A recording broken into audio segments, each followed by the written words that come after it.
ദൈവത്തിൻ്റെ അതിപരിശുദ്ധമായ നാമം ഉണ്ടാകട്ടെ. ഇന്ന് പ്രഭാതത്തിൽ ധ്യാന ചിന്തയ്ക്കായി പരിശുദ്ധാത്മാവിൻ്റെ ഹൃദയത്തിൽ തന്ന വചനം ഉൽപ്പത്തി പുസ്തകം 26-ാം അധ്യായം 2-3 വാക്യവും 12-ാമത്തെ വാക്യവുമാണ്.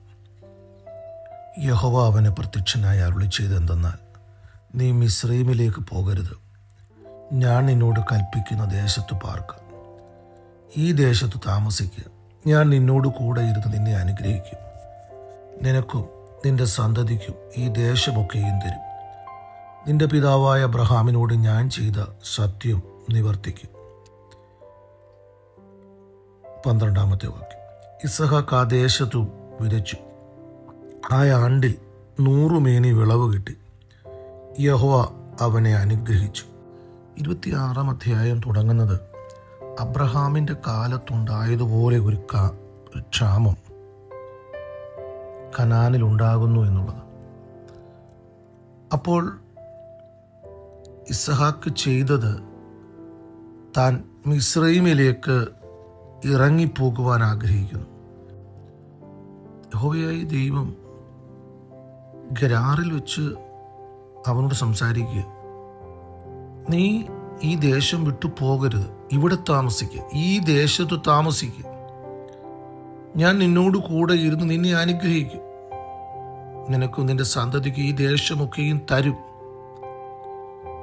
അപ്പോൾ ക്ഷാമത്തിൻ്റെ കാലത്ത് താൻ മിസ്രയീമിലേക്ക് രക്ഷപ്പെടുവാൻ വേണ്ടി പോകുമ്പോൾ ദൈവം അനുവദിക്കുന്നില്ല. ആ ക്ഷാമകാലത്ത് ആ ദേശത്ത് താമസിക്കുവാൻ ദൈവം അവനെ നിർബന്ധിക്കുക. 12-ാമത്തെ വാക്യത്തിൽ നമ്മൾ വായിച്ചത് ഇങ്ങനെയാണല്ലോ, ഇസ്ഹാക്ക് ആ ദേശത്തു വിതച്ചു, ആ ആണ്ടിൽ വിതച്ചു, 100 മേനി ഫലം കിട്ടി. അപ്പോൾ ഒരു സാധ്യതയും ഇല്ലാത്ത സമയം, ഒരു സാധ്യതയും ഇല്ലാത്ത ദേശം, ഇവിടെയാണ് ദൈവം 100 മേനി ഫലം കൊടുക്കുന്നത്. ഗരാറിൽ അബീമേലേക്ക് എന്ന് പറയുന്ന ഒരു മനുഷ്യൻ്റെ, അല്ലെങ്കിൽ സ്വന്തമല്ലാത്ത ഒരു ദേശം, സമയമോ ക്ഷാമം, ഈ മേഖലയിലാണ് ദൈവം തന്നെ തൻ്റെ വിധയെ അനുഗ്രഹിക്കുന്നത് എന്ന് നാം അറിയണം. ഹബക്കൂക്കിന്റെ പ്രവചനം 3-ാം അധ്യായത്തിൽ നമ്മൾ അതിൻ്റെ 17 തൊട്ടുള്ള വാക്യം നമ്മൾ വായിക്കുമ്പോൾ, ഒരു സാധ്യതയും ഇല്ലാത്ത ഒരു കാലഘട്ടം, അത്തിവൃക്ഷം തളിർക്കാത്ത കാലഘട്ടം, മുന്തിരിവള്ളി അനുഭവം തരാത്ത കാലഘട്ടം, ഒലിവുമരം അതിൻ്റെ പ്രയത്നത്തിന് ഫലം തരാത്തൊരു കാലഘട്ടം, നിലങ്ങൾ ആഹാരം വിളയിക്കാത്ത കാലഘട്ടം, ആട്ടിൻകൂട്ടം തൊഴുത്തിൽ നിന്ന് നശിച്ചു പോകുന്നൊരു കാലഘട്ടം, ഗോശാലകളിൽ കന്നുകാലി ഉണ്ടാകാതിരിക്കുന്നൊരു കാലഘട്ടം. അപ്പോൾ എന്ന് വെച്ചാൽ തൻ്റെ കൃഷിഫലത്തിൽ നിന്ന്, മൃഗഫലത്തിൽ നിന്ന് ജീവിതത്തിൻ്റെ ഒരു മേഖലയിലും ആനന്ദിക്കാനോ സന്തോഷിക്കാനോ ഇല്ലാത്ത ഒരു കാലഘട്ടത്തിൽ 19-ാമത്തെ വാക്യത്തിൽ നമ്മൾ കാണുന്നത് എങ്ങനെയാണ്? സ്തോത്രം. അവൻ എൻ്റെ കാൽ പേടമാൻ കാലുപോലെ ആക്കുന്നു, ഉന്നതികളിന്മേൽ എന്നെ നടക്കുമാറാക്കുന്നു. എന്ന് വെച്ചാൽ പഴയ നിയമ ഭക്തനെ സംബന്ധിച്ചോളം അവൻ്റെ സമ്പത്ത് അളക്കുന്നത് പൊതുവെ സമ്പത്തുകൾ അല്ലെ കൃഷി സമ്പത്തുകൾ. അപ്പോൾ ലോകത്തിൽ കാണത്തക്ക ഒരു അനുഗ്രഹത്തിൻ്റെയും കാലഘട്ടത്തിലൂടെ അല്ല ഈ ഭക്തൻ പോകുന്നത്. പക്ഷേ അദ്ദേഹം പറയുകയാണ്, എൻ്റെ കാൽ ഉന്നതികളിൽ മേൽ നടക്കുമാറാക്കുന്നു. ദൈവം ഒരു മനുഷ്യനെ ഉന്നതികളിൽ നടക്കുമാറാക്കുമ്പോൾ അവൻ്റെ മുൻപിൽ ചിലപ്പോൾ സാധ്യതകളൊന്നും കാണുകയില്ല. Price the Lord. ലോകത്തിൻ്റെ മെഷർമെൻറ്റിലോ സിസ്റ്റത്തിലോ രീതിയിലോ അല്ല ദൈവം തൻ്റെ ഭക്തനെ അനുഗ്രഹിക്കുന്നത് എന്നത് ഈ പ്രഭാതത്തിൽ ധ്യാന ചിന്തയിൽ ഞാൻ പറവാൻ ആഗ്രഹിക്കുക. അപ്പോസ്തലനായ പൗലോസ് കൊരിന്ത്യർക്ക് എഴുതിയ ലേഖനത്തിൻ്റെ 3-ാം അധ്യായത്തിൽ നമ്മൾ കാണുന്നത് ഇങ്ങനെയാണ്. സ്തോത്രം. അതിൻ്റെ 6-7 വാക്കുകൾ. ഞാൻ നട്ടു, അപ്പൊല്ലോസ് നനച്ചു, ദൈവം അത്രേ വളരുമാറാക്കിയത്. ആകയാൽ വളരുമാറാക്കുന്ന ദൈവമല്ലാതെ നടുന്നവനും നനയ്ക്കുന്നവനും ഏതുമില്ല. അപ്പോസ്തലൻ പൗലോസാണ് കൊരിന്ത്യ സഭ സ്ഥാപിക്കുവാനിടയായത്.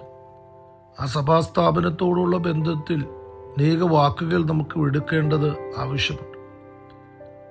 ആ സഭ തുടങ്ങുമ്പോൾ നമ്മളവിടെ കാണുന്നത് സ്തോത്രം വളരെ പ്രതികൂലത്തിൽ, എന്ന് വെച്ചാൽ ഒരു സാധ്യതയും ഒരു സഭ വളരാനോ തുടങ്ങുവാനോ യാതൊരു സാധ്യതയും നമ്മൾ കാണാത്ത ഒരു സ്ഥലത്ത് ദൈവം അത്ഭുതങ്ങളെ കൊണ്ട് സ്തോത്രം ഒരു സഭ ഡെവലപ്പ് ചെയ്യുക.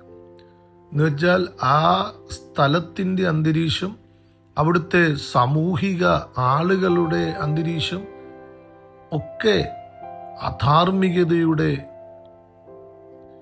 ഈറ്റില്ലമായിരുന്ന സ്ഥലമായിരുന്നു കൊരിന്ത്. എന്നാൽ അവിടെ ഒരു ദൈവസഭ ഉളവായപ്പോൾ ദൈവം പരിശുദ്ധാത്മാവ് പൗലോസിലൂടെ പറയുന്നൊരു വാക്കാണ് വളരുമാറാക്കിയ ദൈവം. Price the lord, hallelujah. അപ്പോൾ സാധ്യതകൾ പലപ്പോഴും പലയിടങ്ങളിലും കാണുകയില്ല. എന്നാൽ ഇന്ന് പകൽക്കാലം സ്തോത്രം സാധ്യതകളിൽ ഹല്ലേലൂയ വളർത്തുന്ന ദൈവത്തെ അല്ല നമ്മൾ കാണുന്നത്. പകരം സാധ്യതകൾ ഇല്ലാത്തിടത്ത് സ്തോത്രം സാധ്യതകളെ കൊണ്ടുവന്ന് വളർത്തുന്ന ഒരു ദൈവത്തെക്കുറിച്ച് ഈ പകൽക്കാലം ഞാൻ പറവാൻ ആഗ്രഹിക്കുന്നത്. Price the Lord. യെശയ്യാ പ്രവചനം 53 അധ്യായത്തിൽ ഒരു വാക്കുണ്ട്. അതിൻ്റെ 2-ാമത്തെ വാക്യം സ്തോത്രം, അവൻ ഇളയ തൈ പോലെയും വരണ്ട നിലത്ത് നിന്ന് വേർ മുളയ്ക്കുന്നത് പോലെയും അവൻ്റെ മുമ്പാകെ വളരും. നോക്കണം, വരണ്ട നിലമാണ് സ്തോത്രം, ഹല്ലേലൂയ. ഒരിക്കലും വേര് പിടിക്കാൻ യാതൊരു സാധ്യതയും ആ സ്ഥലത്തിനില്ല. എന്നാൽ സ്തോത്രം വരണ്ട നിലത്ത് നിന്ന് വേർ മുളയ്ക്കുന്നത് പോലെ വളരും. Praise Lord. എങ്ങനെ വളരുമെന്ന ഇളയ തൈ പോലെ. Praise Lord. ഇന്ന് പകൽക്കാലം നാം അറിയേണ്ടത് ഒരു ഭക്തനെ അനുകൂല സാഹചര്യത്തിലല്ല വളരുന്നത്, പ്രതികൂല സാഹചര്യങ്ങൾ. Praise Lord. ഇസ്രായേൽ ജനത്തെ സംബന്ധിച്ചിടത്തോളം സ്തോത്രം നമ്മൾ കാണുന്നത് ജോസഫിനെ അറിയാത്ത ഒരു ബറവോൻ വരികയും ആ ബറവോൻ അവരുടെ ഇടയിൽ വളർന്നു വരുന്ന ഒരു ജാതിയെക്കുറിച്ച് മനസ്സിലാക്കുകയും അങ്ങനെ ഇസ്രായേലിനെ പീഡിപ്പിക്കുവാൻ ഫറവോൻ കൈനീട്ടും. അവരെ കഷ്ടതയിൽ വളരെ ബുദ്ധിമുട്ടിലേക്കൊക്കെ തള്ളിവിടുന്നു. അവിടെ എഴുതിയിരിക്കുന്നത് ഇങ്ങനെയാണ്, അവരെ പീഡിപ്പിക്കും തോറും ജനം പെരുകി വർദ്ധിച്ചു. അപ്പൊ നോക്കണം, ജനത്തെ ഫറവോൻ പീഡിപ്പിക്കുവാൻ ശ്രമിക്കുമ്പോൾ ജനം പെരുകി വർദ്ധിച്ചു എന്ന്. സ്തോത്രം. പുതിയ നിയമ 1-ാം നൂറ്റാണ്ടിലെ അനുഭവത്തെക്കുറിച്ച് അപ്പോസ്തലപ്രവൃത്തികൾ നമ്മൾ വായിക്കുമ്പോൾ സ്തോത്രം അവിടെ 120 പേരോളമുള്ള ഒരു സംഘത്തിൽ നിന്ന് ദൈവത്തിൻ്റെ പരിശുദ്ധാത്മാവ് ഇറങ്ങി വന്ന് ദൈവസഭയുടെ തുടക്കം ഉണ്ടാകുമ്പോൾ നമ്മൾ കാണുന്നത് അനുകൂലമായൊരു സാഹചര്യമല്ലായിരുന്നു, എല്ലാം പ്രതികൂല സാഹചര്യങ്ങളായിരുന്നു. ആ പ്രതികൂല സാഹചര്യങ്ങളിൽ ദൈവസഭ വർദ്ധിച്ചു പെരുകി എന്ന് നമുക്കിവിടെ കാണുവാനിടയായിത്തീരും.